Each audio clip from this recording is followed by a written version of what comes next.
Okay. Once again, just so proud of our team, of everybody in the organization, starting with our players, with their attitude. I've told you over and over again how much of a joy they've been to coach, and that's not just lip service, it's the truth. This is a week during Thanksgiving that there's a lot of thanks out there and a lot to be grateful for, and our team has been grateful this week, and we talked about that, in having really good hearts all week, and being grateful for the opportunity, and they did that. We talked about elevating our game.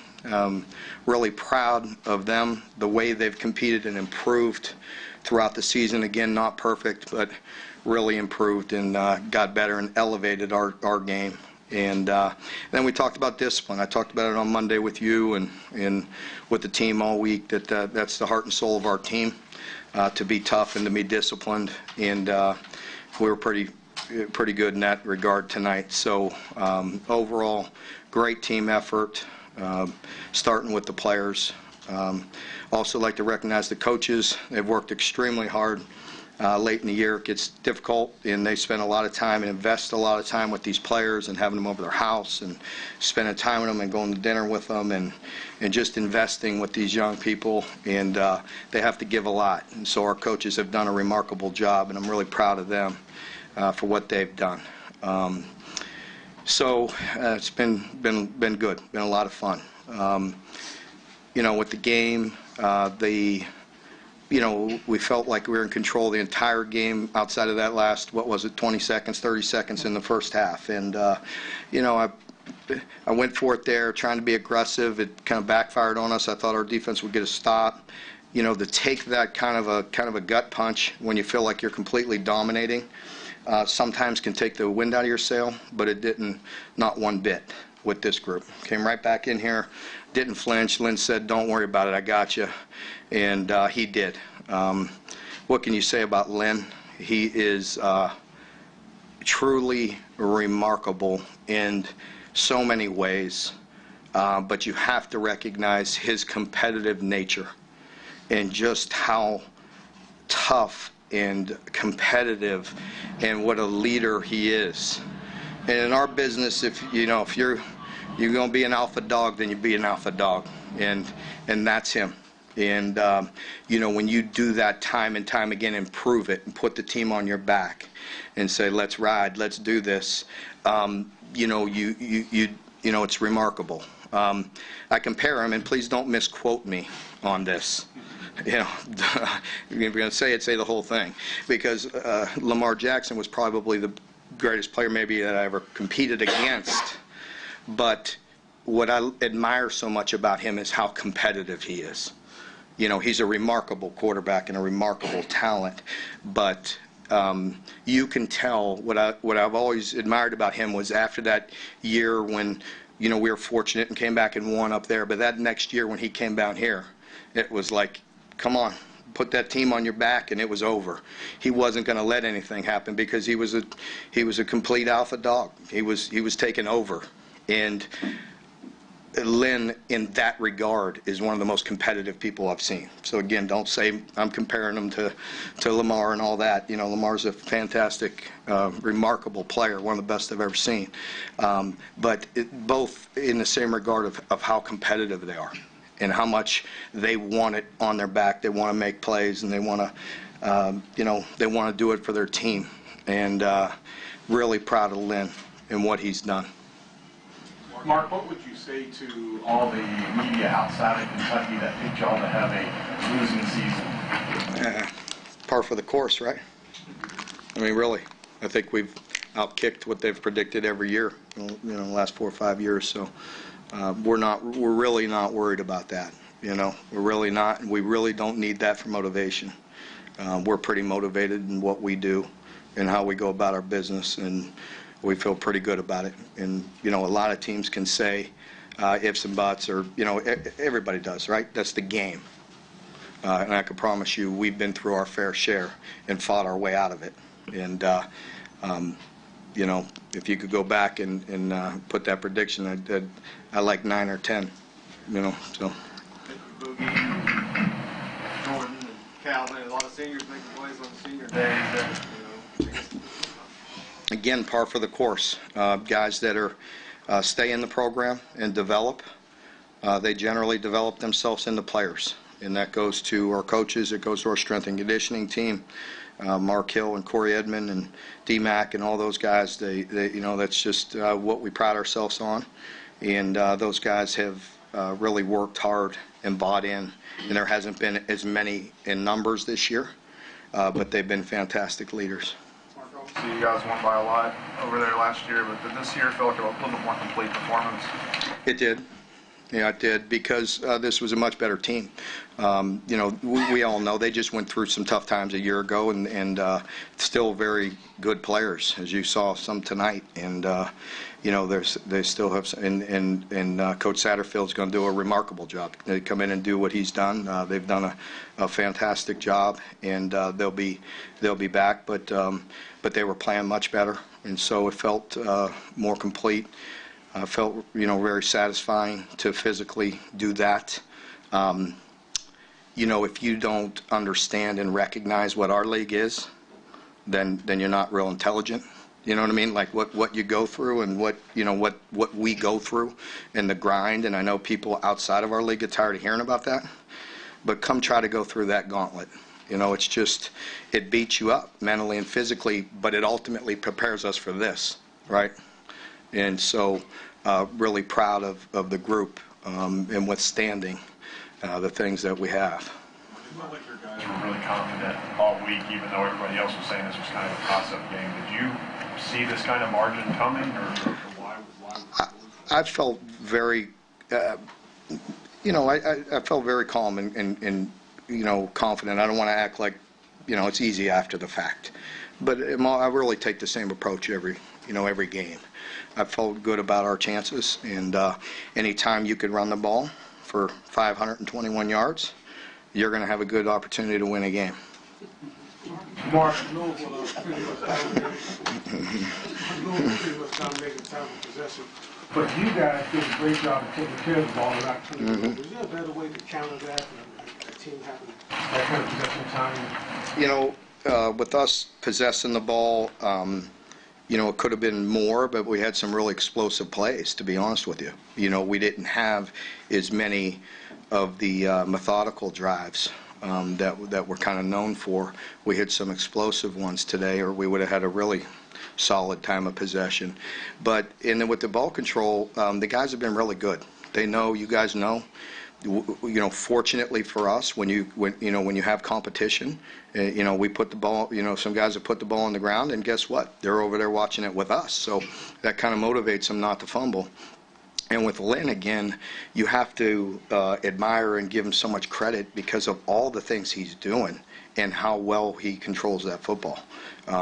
It's amazing, because there were times tonight when we had some options in there, some run reads, and he made great reads. And there was a couple when I was a little worried with the backed up with putting the ball on the ground with some of the things to get on the perimeter. But you know what? With him, you have to trust him and go with it. Mark, was this the best job your offensive line did all season? I don't know. That's a hard question. I mean, it's pretty hard to argue with these results. I'd put it right up there. They've done some really good things, and they took great pride in that, and they really, they've embraced that, the opportunity to know right now that we have to be very one-dimensional, and that it's on their shoulders as well. I say Lynn, but it's right on theirs as well. Is there anything that's happened in the last few weeks that's made you either revisit the importance of the forward pass or change your recruiting philosophy? Can this work as a sustainable thing? Well, there are pieces within this that are very helpful. The things that we've had to grow into that can always help you going forward. But we do want to go back to the forward pass.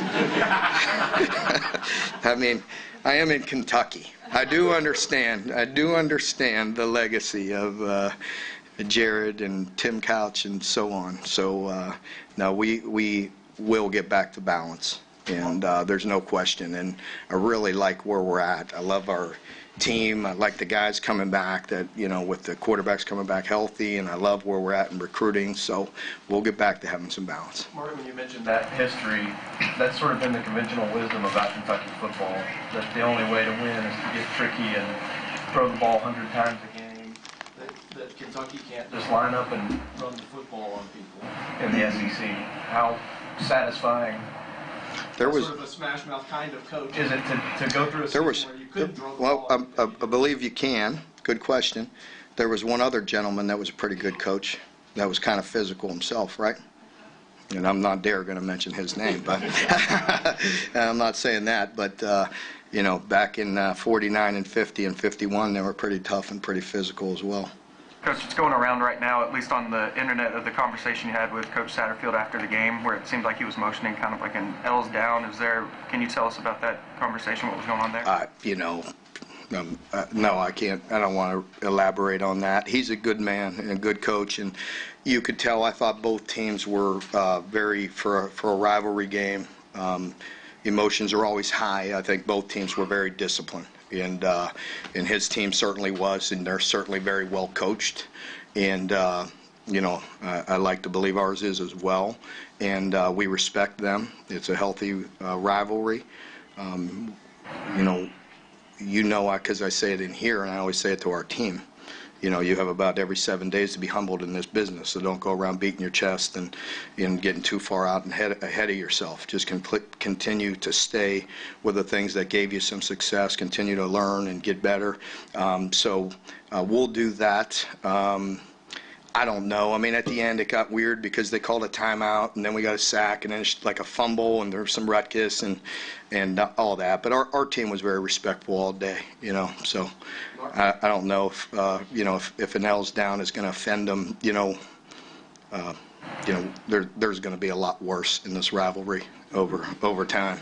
So. A lot of the attention, rightfully so, is going to win this year, but before the year, there's so many questions about the defense. Mm-hmm. And they've grown into a unit that's just, they're not giving up anything. Yeah, they